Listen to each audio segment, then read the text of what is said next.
পশ্চিমবঙ্গে 2026-এর এই নির্বাচনের রেজাল্ট কি হতে পারে, কি ইঙ্গিত দিচ্ছে এই মুহূর্তে টুডেস চাণক্য, সেই গ্রাফিক আপনাদের সামনে আমরা তুলে ধরবো। কি হতে চলেছে 2026-এর পশ্চিমবঙ্গের নির্বাচনের ফলাফল, তার ট্রেন্ড কি হতে চলেছে, টুডেস চাণক্য যে এজেন্সি তারা তাদের এক্সিট পোলে কি ধরা পড়েছে দেখাবো আপনাদেরকে।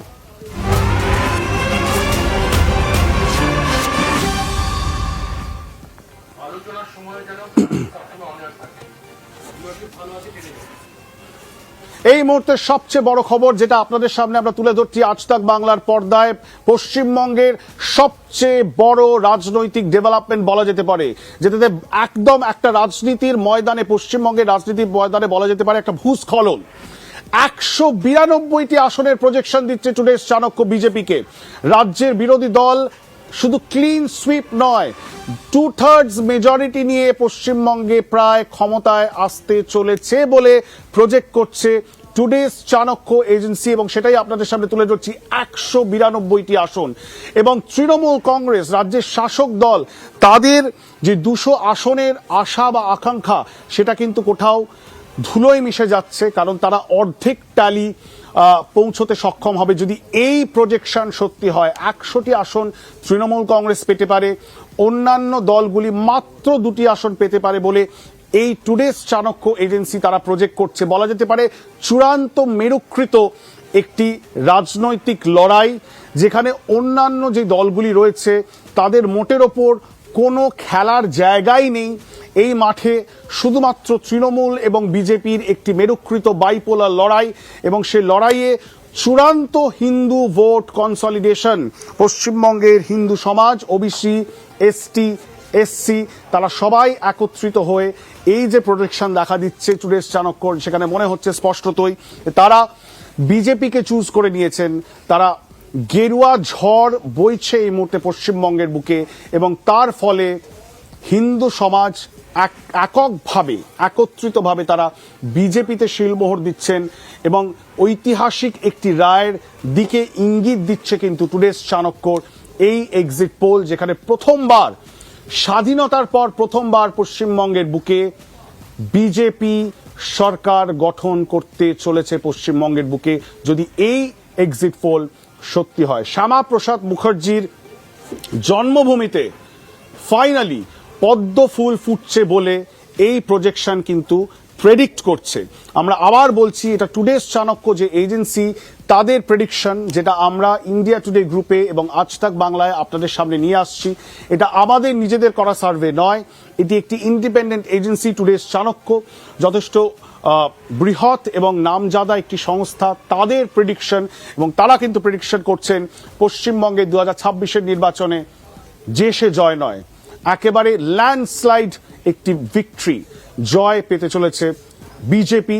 প্রথমবার পশ্চিমবঙ্গের ইতিহাসে, স্বাধীনতার পর প্রথমবার, সব দিক থেকে, যে দিক থেকেই আপনারা দেখবেন এটা চূড়ান্ত একটি ঐতিহাসিক রায় বলে তারা প্রজেক্ট করছেন, এবং এটার একটা চূড়ান্ত রাজনৈতিক তাৎপর্য রয়েছে। কারণ এতদিন ধরে পশ্চিমবঙ্গের রাজনীতি নিয়ে কথা বললেই, পশ্চিমবঙ্গের নির্বাচন নিয়ে কথা বললেই যেটা উঠে আসতো সেটা ছিল পশ্চিমবঙ্গের নির্বাচনের সবচেয়ে বড় নির্ণায়ক ফ্যাক্টর হলো মুসলিম ভোট। কিন্তু এই যে এক্সিট পোল, এই যে বুথ ফেরত সমীক্ষা টুডেস চাণক্য করেছে, সেখানে একটি নতুন রাজনীতির ইঙ্গিত পাওয়া যাচ্ছে, যেখানে মুসলিম ভোট আর পশ্চিমবঙ্গের রাজনীতির নবান্নের, পশ্চিমবঙ্গের মসনদে যাওয়ার একমাত্র চাবিকাঠি নয়। কাউন্টার পোলারাইজেশন, হিন্দু ভোটের পোলারাইজেশন হচ্ছে চূড়ান্তভাবে এই ইঙ্গিত দিচ্ছে এই এক্সিট পোল, এবং তার ফলে বিজেপি প্রথমবার ঐতিহাসিক সাফল্যের সাথে পশ্চিমবঙ্গে সরকার গঠন করতে পারে। তারা 192টি আসনে জয়লাভ করতে পারে বলে জানাচ্ছে টুডেস চাণক্য এজেন্সি। তৃণমূল কংগ্রেস 100টি আসনে তারা নেমে আসতে পারে, এবং অন্যান্য দলগুলির বলা যেতে পারে প্রায় অস্তিত্ব শূন্য হওয়ার জোগাড়। মাত্র 2টি আসন তারা পাবেন, যদিও এক্স্যাক্ট ডিটেলস যে কোন দল কতটা পেতে পারে, কি পেতে পারে অন্যান্য দলগুলির মধ্যে, সেই ডেটা কিন্তু এখনো আমাদের কাছে উঠে আসেনি। আমরা আলোচনায় চলে যাব।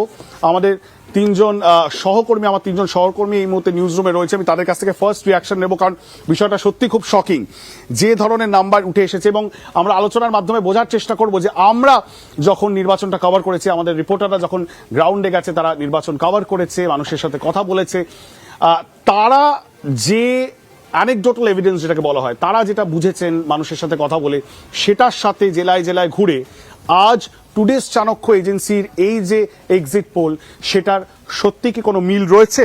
তারা কি একমত? আমি বারবার করে বলবো যে এইটা কিন্তু একটি ইন্ডিপেন্ডেন্ট এজেন্সি টুডেস চাণক্য, তারা এই প্রেডিকশনটা তারা করছে। এটা ইন্ডিয়া টুডে গ্রুপের নিজস্ব স্বকীয় প্রেডিকশন নয়। আমরা শুধু সেটা দেখাচ্ছি দর্শকদেরকে এই মুহূর্তে, এবং তার রাজনৈতিক তাৎপর্য নিয়ে আমরা আলোচনা করব। কারণ সত্যি তো যেই তথ্য আপনাদের সামনে তুলে ধরলাম, তার তো কোনো নজির পশ্চিমবঙ্গের রাজনীতিতে নেই। সবার আগে কৌশিক দা, আমার সহকর্মী নিউজ রুম থেকে, এটা বলা যেতে পারে একবারে ভূকম্পন, পশ্চিমবঙ্গের রাজনীতিকে কাঁপিয়ে দিতে পারে, একটা টেকটনিক শিফট। তোমার প্রথম প্রতিক্রিয়া? দেখো, জয় পরাজয় তো আছেই, এবং বুথ ফেরত সমীক্ষা, সেখানে একটি দলকে জেতানো হবে, একটি দলকে পরাজিত ঘোষণা করা হবে বা দেখানো হবে, এটা খুব স্বাভাবিক। কিন্তু আমার 2021 সাল এবং 2024-এর লোকসভা নির্বাচন, 2021-এর বিধানসভা নির্বাচনের কথা মনে পড়ছে। সেখানে দেশের প্রথম সারির সমীক্ষক সংস্থা তারা যে বুথ ফেরত সমীক্ষার কথা বলেছিল, সেটা কিন্তু সম্পূর্ণ পাল্টে গিয়েছিল বেলা 11টার পর থেকে। এবং দেখা গেল প্রবল জনাদেশ নিয়ে মমতা বন্দ্যোপাধ্যায় 2021 সালে ক্ষমতায় এলো, এবং 24 সালের যে লোকসভা নির্বাচন হয়েছিল, সেই 24 সালের লোকসভা নির্বাচনেও কিন্তু অনেক ক্ষেত্রে দেখা গেছে যে বুথ ফেরত সমীক্ষার ফলটা পুরো পাল্টে গেছে। কৌশিকদা, 3 দিনের অপেক্ষা, 72 ঘন্টা। একদম। আমার মনে হয় এই যে প্রজেকশন টুডেস চাণক্য করেছে, এবং যেটা আমরা আজ তাক বাংলার পর্দায় দেখাচ্ছি, দুতরফই, মানে তৃণমূল এবং বিজেপির তরফ থেকে বিভিন্ন রকমের রিয়াকশন হবে। বিশেষ করে আমাদের দর্শক বন্ধুরা যারা দেখছেন, তারাও রাজনৈতিকভাবে মেরুকৃত। যারা বিজেপির সমর্থক, হয়তো তারা এই মুহূর্তে গেরুয়া আবির নিয়ে খেলতেও শুরু করে দিতে পারেন। যারা তৃণমূলের সমর্থক, তারা যথেষ্ট মনে ব্যথা পাবেন। কিন্তু এই 72 ঘন্টা যে রয়েছে এখনো পর্যন্ত, কাল, পরশু এবং তরশু, 1, 2 এবং 3 তারিখ, এই মে মাসের প্রথম 3টে দিন দুটো রাজনৈতিক দলের কর্মীদের জন্য খুব একটা ভালো যাবে না। আমার মনে হয় পশ্চিমবঙ্গের বুকে এমন কোনো মানুষ নেই, প্রত্যেকটা মুহূর্তে আমরা যারা সাংবাদিকরা কাজ করছি, আমাদের কাছে ঝুড়ি ঝুড়ি ফোন আসছে, সবাই জানতে চাইছেন কলকাতার বুকে একটাই প্রশ্ন, দাদা কি হবে? এই 3 দিনে আমার মনে হয় এই যে প্রজেকশন আমরা দিচ্ছি, অনেকে অনেক রকম ভাবে দেখবেন। আরো অনেকগুলি এজেন্সি রয়েছে, তারাও তাদের নিজেদের প্রজেকশন দিয়েছেন, এবং সবকটা প্রজেকশনে তুমি দেখো, মজার বিষয় হলো খুবই সেটাও মেরুকৃত। কেউ এই দলকে জেতাচ্ছে, তো কেউ ওই দলকে জেতাচ্ছে।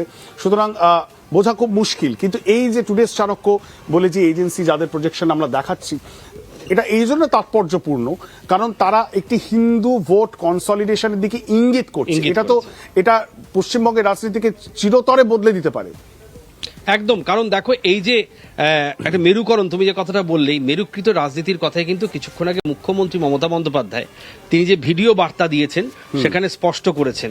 তিনি কিন্তু বিভিন্ন রকম ভাবে বলছেন যে একাংশের মিডিয়াতে এটা দেখানো হচ্ছে, কিন্তু দেখো মমতা বন্দ্যোপাধ্যায়ের বডি ল্যাঙ্গুয়েজ, এবং সব থেকে বড় কথা, বুদ্ধদেব ভট্টাচার্যের রেকর্ড, প্রফুল্ল ঘোষের রেকর্ড, সিদ্ধার্থ শঙ্করের রেকর্ড কিন্তু ভেঙেছেন মমতা বন্দ্যোপাধ্যায়। জ্যোতি বসুর রেকর্ড ভাঙতে পারেননি।